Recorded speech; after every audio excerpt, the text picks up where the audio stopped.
and the law on impeachment of the petitioner.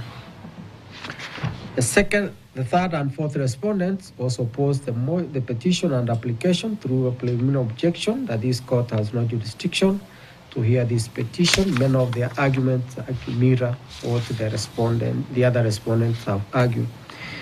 On the submissions, during the hearing of the application for conservatory orders, counsel for the parties made oral arguments highlighting their respective positions over the matter. So for the petitioners, Mr. Paul Mwite, Senior Counsel, teaming up with Mr. Macharia, Mr. Ongoya, Ms. Waigwa, I hope I got the names right, and Mr. Njomo, have urged the court to grant conservatory orders. Senior Counsel puts the record straight that the petition is not a forum shopping, as the respondents have argued in their responses. Senior Counsel maintains that a new cause of action arose after the National Assembly passed a resolution on impeachment motion. This was a new development that necessitated filing of this petition. Regarding the impeachment of the president or deputy president, Mr. Mwite argues that it is a two-phase process. The first phase is in the National Assembly and the second phase in the Senate. The resolution in the National Assembly gave the court jurisdiction to do justice to the matter of impeachment of the deputy president. According to Senior Counsel, when the people of Kenya enacted the Constitution, they gave this court jurisdiction to hear and determine anything said to be done in accordance with the Constitution. Senior Counsel asserts that Article 23 requires the court to uphold the Bill of Rights, an authority conferred on this court, while Article 23.3 gives the court power to grant conservatory orders in appropriate cases. According to Senior Counsel, Article 25C is clear that the right to a fair hearing / trial cannot be limited. He maintains that the petitioner's right to a fair hearing has been violated, that public participation was not properly conducted, as the Supreme Court directed in the British American tobacco case. Thus, this court has jurisdiction to investigate the matter since the National Assembly acted as a quasi-judicial body. In the Council's view, the 12 days provided for in Standing Order number 64 of the National Assembly Standing Orders violates Article 50, Sub-Article 1 of the Constitution. Further, public participation was to take place at county headquarters until the High Court at Kerugoya directed that public participation be conducted at constituency level. The notice to that effect was issued late, and according to Council, that explains why the turnout was a paltry 224,000 people who took part during the exercise. Public participation was not therefore meaningful and did not comply with Article 118 of the Constitution. Mr. Mwite, Senior Counsel, again cited the decision in Gitaru Peter Munya and the bundle of their documents on the public as that public interest in constitutional values is the basis for granting a conservatory order. The resolution was transmitted to the Senate immediately, and immediately after the Senate set the process for trial in motion, posing the question, why the haste? Senior Counsel again cites the decision in Joseph Enoch Aura on the minimum requirement for effective and meaningful public participation and urges the court to grant a conservatory order. Mr. Macharia, who took up after, argued that the court has jurisdiction, that the matter is not sub judice, and that the decision in Wambora case is distinguishable from the present petition, since in that case, conservatory orders were issued in the middle of proceedings in the county assembly. In this case, he argues, the process concluded in the National Assembly, a fact that was also admitted by the Respondents' Council during the hearing of petition number E522 of 2024 before Mugambi J. On sub judice, Council argued that under the Mutunga rules, a party can approach the court in any manner and the court will have to hear him. On the ripeness, he urges that there are exceptions and relied on a U.S. decision that support the argument that where something is to happen, one does not have to wait until it happens, so that there is ripeness. For the second respondent, Mr. Nyamodi, teaming up with Mr. Kipkogei Wanyama, I hope I got the appearances right, and Mr. Mwangi have argued that the petitioner is guilty of firearm shopping. They make reference to petition E522 and the prayers in that petition, which are said to be identical to those in the present motion. He also refers to paragraph 6 of the ruling in that matter, maintaining that the same arguments made before Mugambi J have also been made in this court. Mr. Nyamodi further argues that the National Assembly passed a resolution on 8th of October 2024, and the parties appeared before Mugambi J on 9th of October 2024, and the ruling was delivered on 11th of October 2024. It was the petitioner's duty to press that court to grant conservatory orders in that matter. The council argued the filing of this petition amounted to forum shopping. Regarding the matter before the Senate, Mr. Nyamodi maintains that the process based on a constitutional timelines, that the court should allow the process to go on. Regarding public participation, council argues that it is not a must that every person takes part. If the attendance was to be taken into account, elections would be challenged on very many grounds, including that of poor attendance during elections.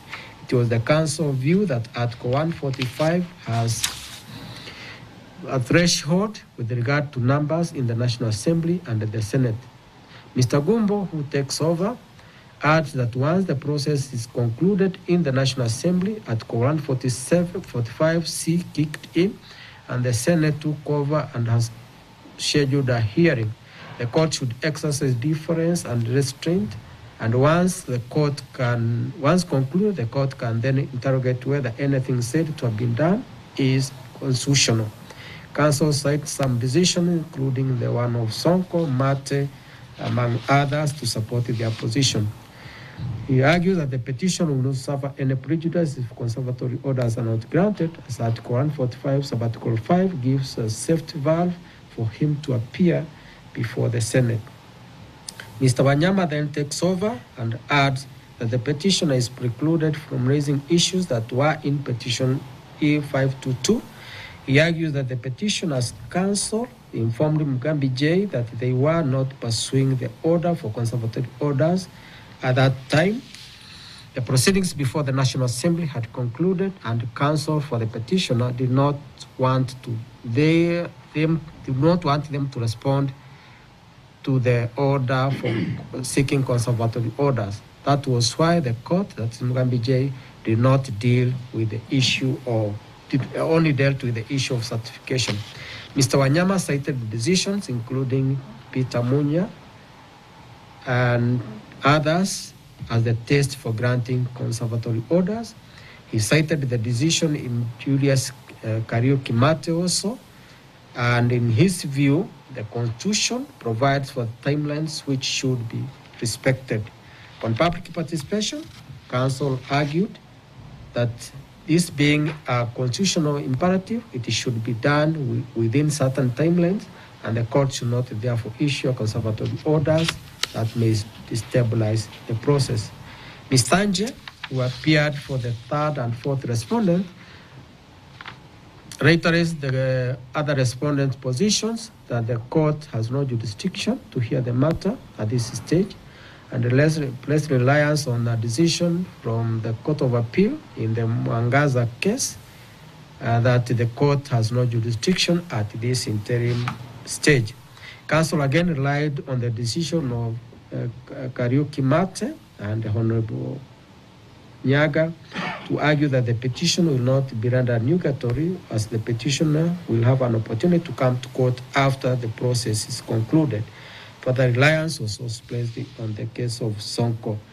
The first respondent, Mr. Milimo, chose to respond last, and reiterated more or less the arguments by counsel for the other respondents. Mr. Milimo emphasized that this application seeks similar orders that were sought in petition 522 of 2024, that the petition has not disclosed the existence of, did not disclose the existence of that petition 522, and that this matter is therefore sub judice and relied on Section 6 of the Civil Procedure Act to support this argument.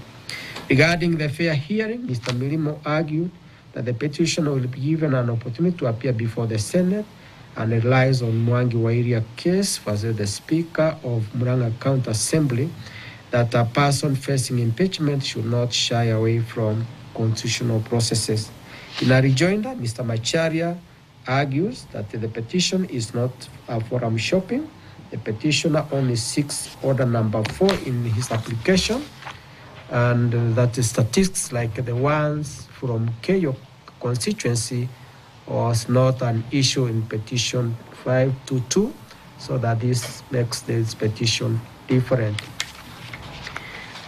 Having considered the arguments by parties and the reasons relied on, I have distilled 2 questions for determination. These are whether this court has jurisdiction to hear this matter and whether conservatory order should be granted. The respondents argue that this court has no jurisdiction as this matter is a constitutional process under Article 145 and read with 150 of the Constitution. Some of the respondents have gone further as far as arguing that Article 165 sub Article 3C osts this court's jurisdiction from hearing disputes arising from impeachment of the president and the deputy president.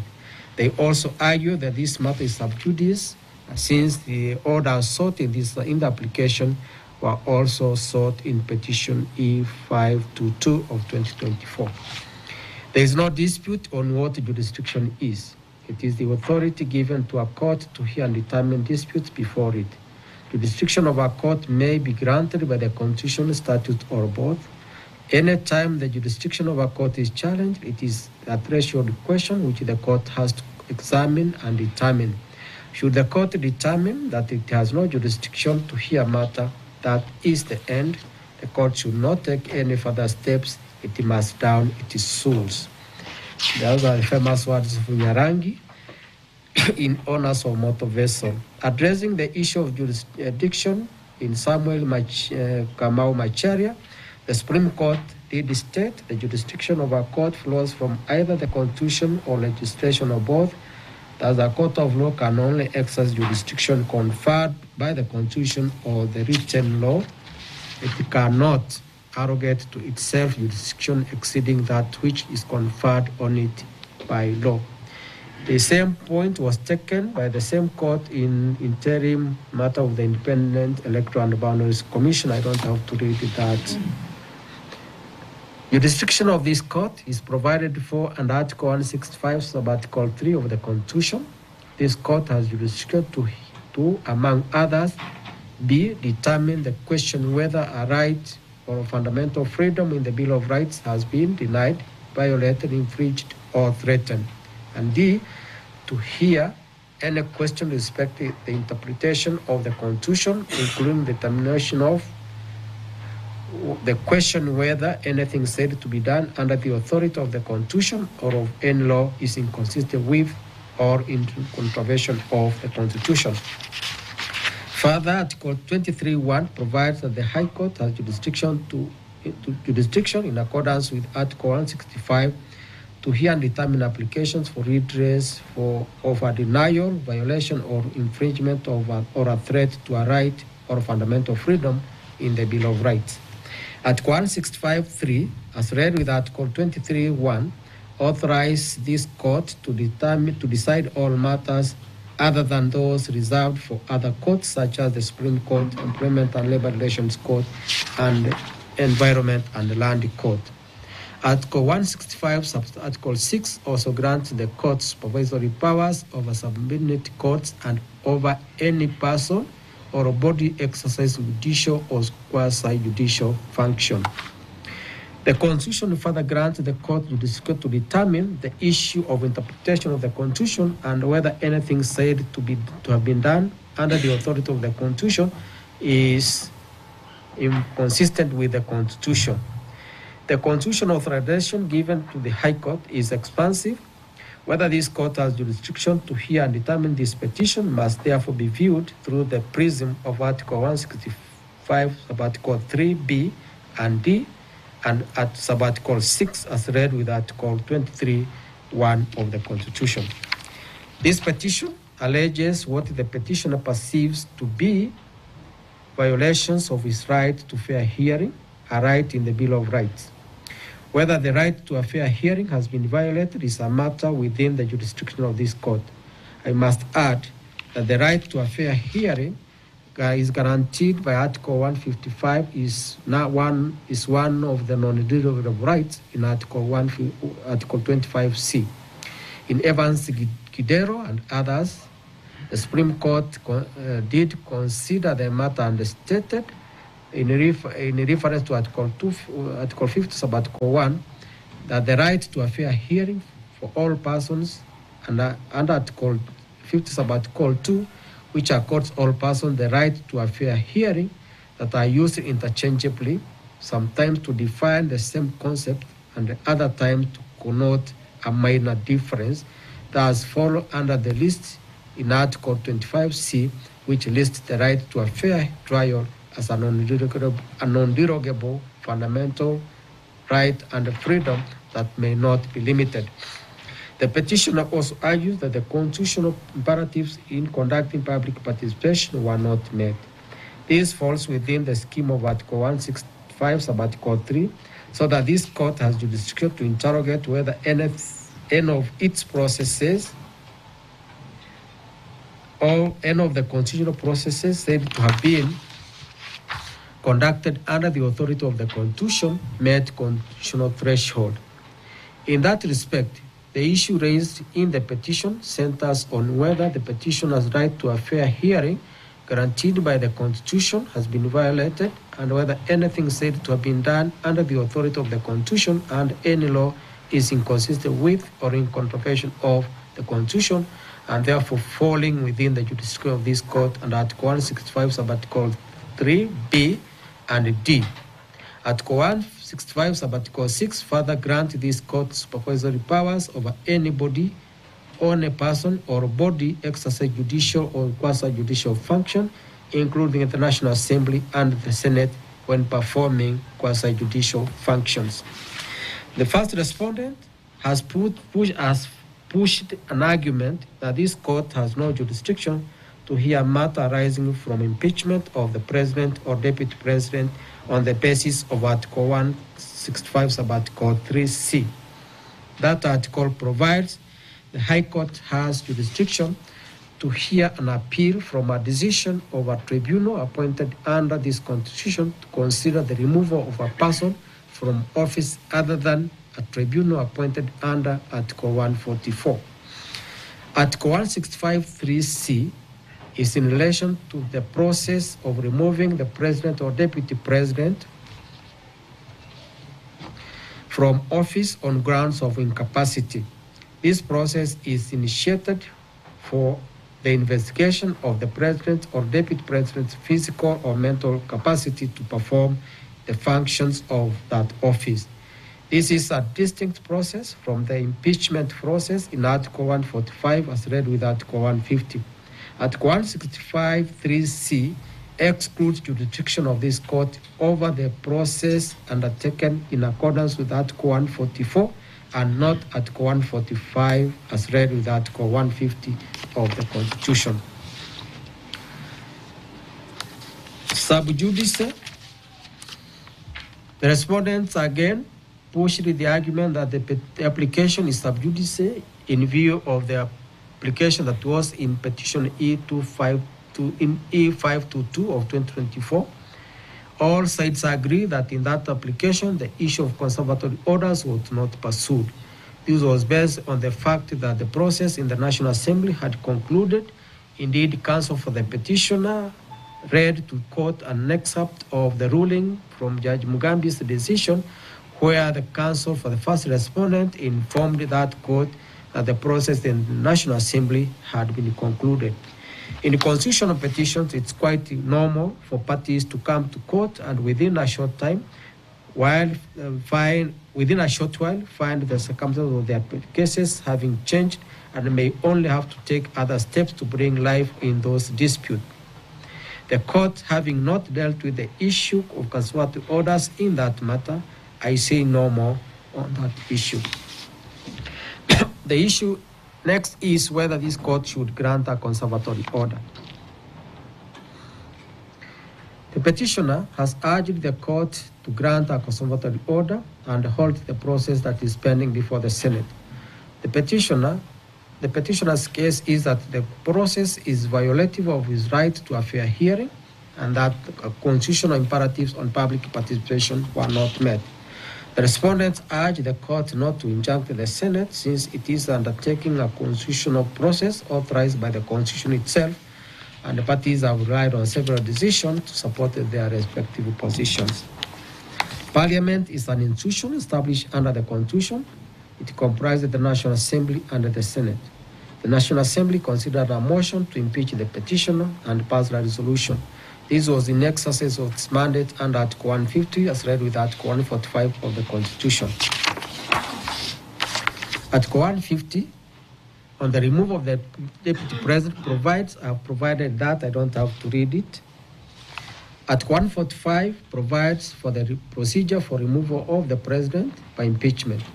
A member of the National Assembly, supported by a third of members of that House, may move a motion to impeach the President on grounds of namely gross violation of the Constitution or the law, where there are various serious reasons to believe that the President or Deputy President has committed a crime under international law or national law or gross misconduct. If the motion is supported by 2/3 of all members of the National Assembly, the Speaker is to inform the Speaker of the Senate within 2 days. The Speaker of the Senate is then to convene a meeting of the Senate within 7 days after receiving the notice to hear the charges. Article 145, Sub-Article 5 states that the President or Deputy President shall have the right to appear and be present before the special committee during its investigations.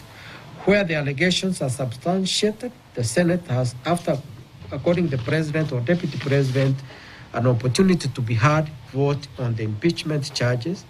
If at least 2/3 of all members of the Senate vote to uphold any impeachment charge, the President or Deputy President will cease to hold office. Article 145 lays down the procedure to be followed in cases of impeachment and the timelines for doing so, including affording the person an opportunity to be heard on the charges. I have read the decisions from the Supreme Court and the Court of Appeal, as well as those cited by the petitioners. The decisions have laid down the position that it is important to let impeachment process run its course, and after which the court would have to look at any complaints for violation of either the Constitution, the law, or fundamental rights, including processes. For instance, in Julius Kariuki Mate, the Supreme Court stated that interpretation of the Constitution calls for a delicate balance in the respective mandates of the different arms of government. In the Sonko case, the Supreme Court observed that the removal of proceedings for a county governor are textually committed by the Constitution to the legislative branch of government.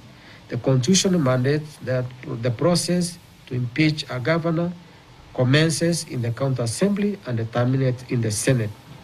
The Supreme Court emphasized that the Constitution commits to both institutions the exclusive power to remove the governor, subject only to procedural requirements set out in the County Government Act and the respective standing orders of the county assemblies and the Senate, and the proof of the charges.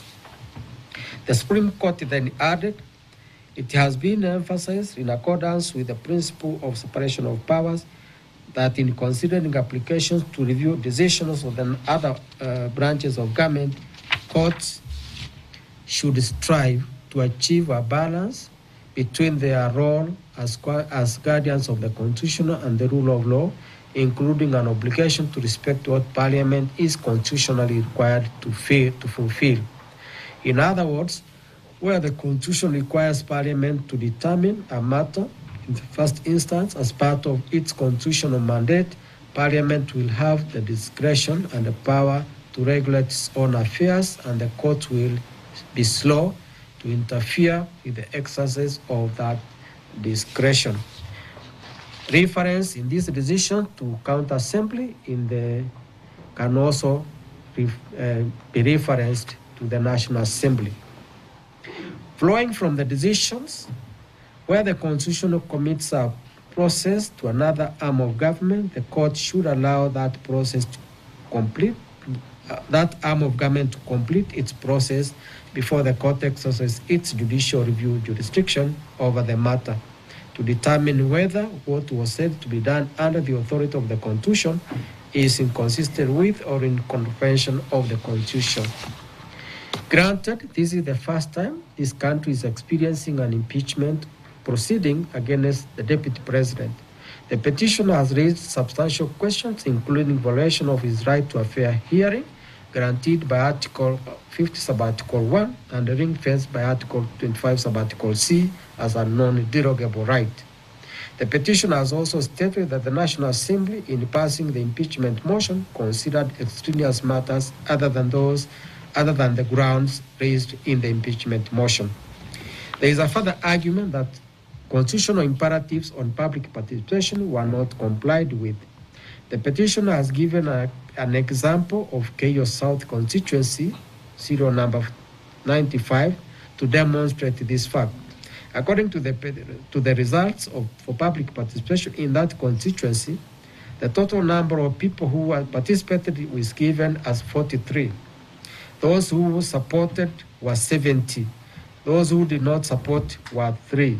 The percentage of those who supported was 162.79%, while the percentage of those who did not support was 6.98.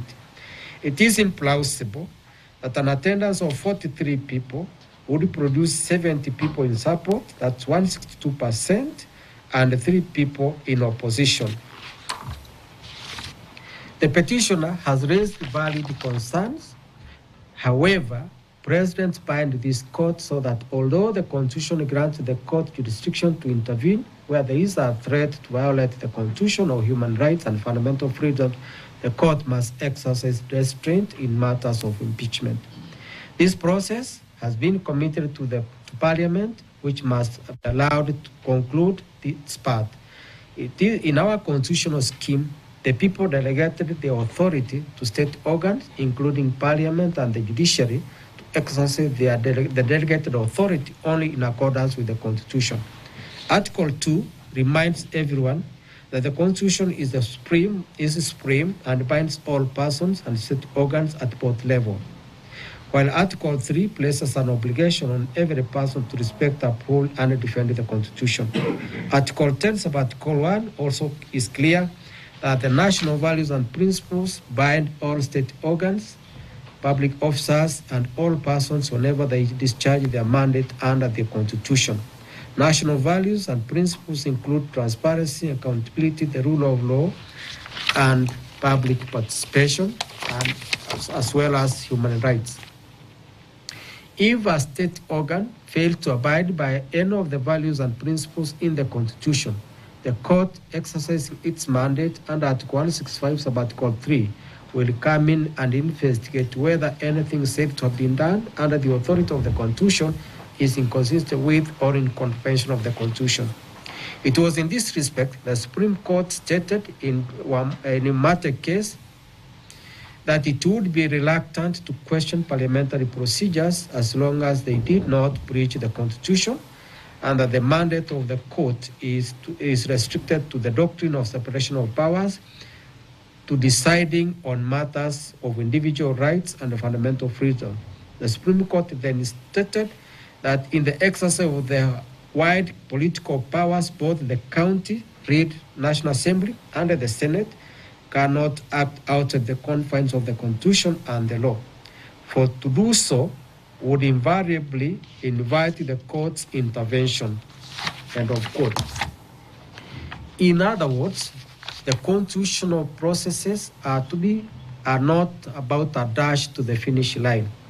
They have constitutional imperatives that must be complied with, and if not, such infractions will not be out of reach of our Constitution.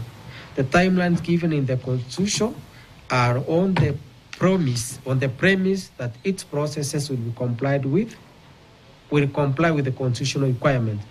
Where there is an allegation that the constitutional imperatives have not been complied with, the affected person has recourse to the courts, and the courts will rise to the occasion and consider whether the state organ complied with the Constitution or the law. In that respect, ours is a constitution of hope and promise that institutions established under the Constitution will comply with its fundamental principles, and the promise that the Constitution is supreme and any act or omission in contravention of the Constitution is invalid. In other words, it does not matter how far the process may have gone, since no action is out of reach of our Constitution.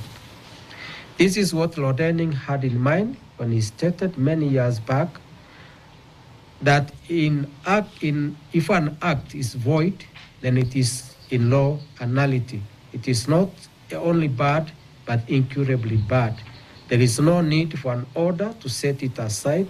It is automatically null and void without more ado, though it is sometimes convenient to have the court declare it to be so. And every proceeding which is founded on it is also bad and incurably bad.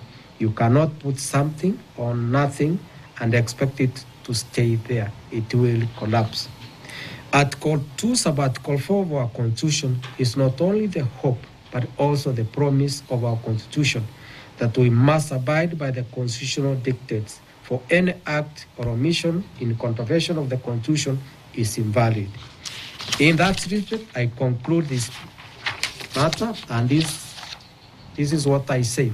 Having considered the application and argument by parties, the Constitution and the President, the prayer for grant of conservatory order is declined.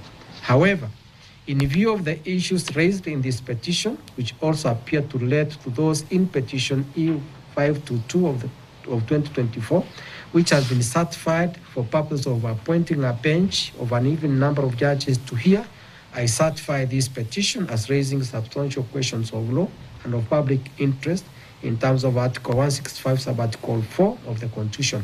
This file is to be placed before the Honorable Chief Justice to consider appointing an uneven number of judges to hear this petition. Given the close proximity of the issues in this petition and those in petition E522, the Honorable Chief Justice may consider whether this petition may be heard by the same bench appointed to hear petition E522. I make no orders on course. Thank you. Your Honor,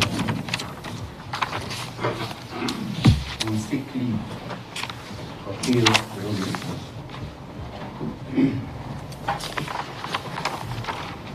You said you are Ogeto? Yeah, that's fine, Ogeto.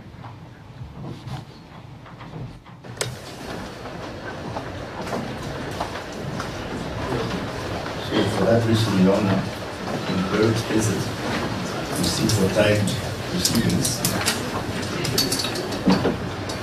and certified ruling is agreeable to certain fees.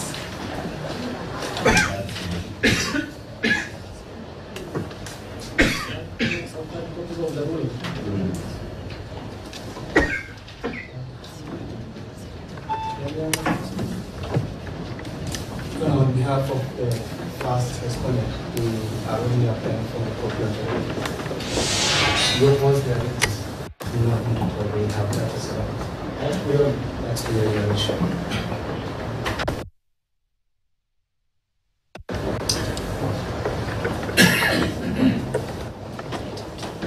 For the second respondent, but it's not as that it will fit the position of the High Court, the Court of Article 164, paragraph 3 grants an automatic right of appeal, so we are not opposing that first.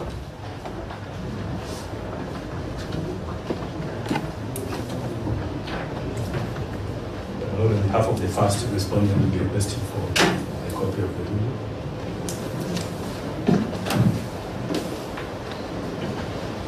Which we entirely agree with. We thank you for well-reasoned determination.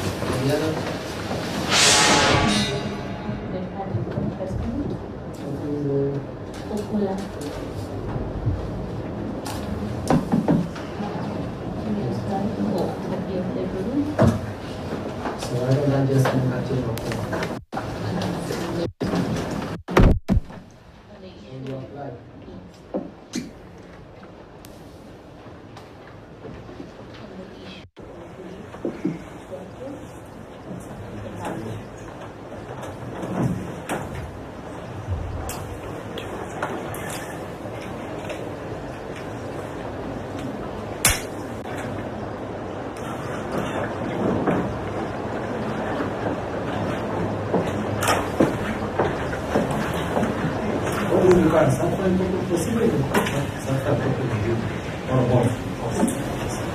I think both.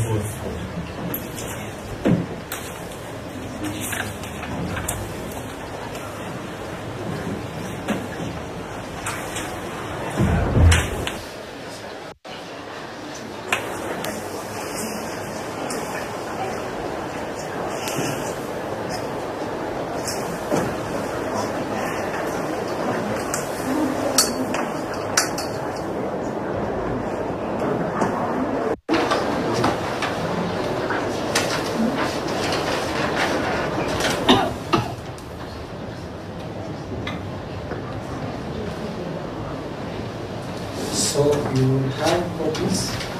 I grant you leave if required.